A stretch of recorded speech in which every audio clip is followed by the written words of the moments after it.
Hey, this is the lesson for December 1st, 2021. Um, we are on page 228 of our workbook, okay, and we are focused today on writing an effective introduction. Okay, so when you think of the word introduction, I think of like when I am with someone, say I'm with my wife and we go to some work function and there's somebody that she's never met, I would introduce them, right?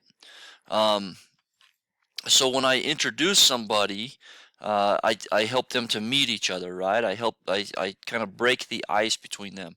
Well, when you do writing for a um, when you do your writing for um, any kind of paragraph or essay, or in this situation, an informative essay, 5 paragraph essay, you need a good introduction. Okay, so it tells us here on page 228 that an effective introduction previews what the writer will talk about in the essay, includes a thesis statement that introduces the topic, and it also gets the reader's attention. Okay, so one thing that we need to think about is, okay, uh, I need to make sure that everybody who reads my paper will know exactly what I'm trying to prove in the first part, right? In my first paragraph, they need to know what I'm trying to prove or persuade them to believe. Okay, in college with a master's degree, oftentimes you're required to do a thesis.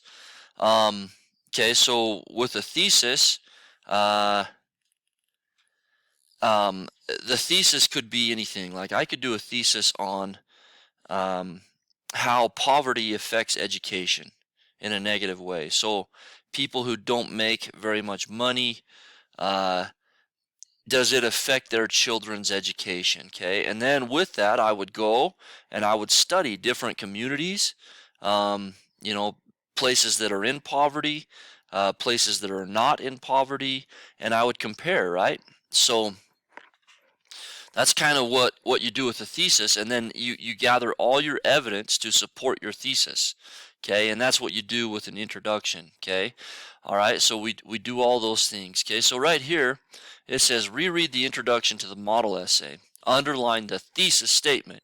And if you remember, the writing prompt is asking us to um, identify two people who reacted strongly to President Lincoln's death. Okay, all right. Their introduction paragraph says, Abraham Lincoln was assassinated on April 14th, 1865, just 5 days after Union troops defeated the Confederacy in the Civil War. Americans reacted to his death in many different ways. Two men who reacted to Lincoln's assassination with determination were Henry Rathbone and Edwin Stanton. Okay, so right there to me, okay, they are saying that two men who reacted to Lincoln's assassination with determination were Henry Rathbone and Edwin Stanton. That to me is the thesis, okay? This other stuff is great detail, but to me that's the thesis, okay? All right, so it tells us to draft an introduction. Okay, President Lincoln's assassination, and then you're going to use these words, okay? We've got a past tense verb, either occurred, shocked, caused.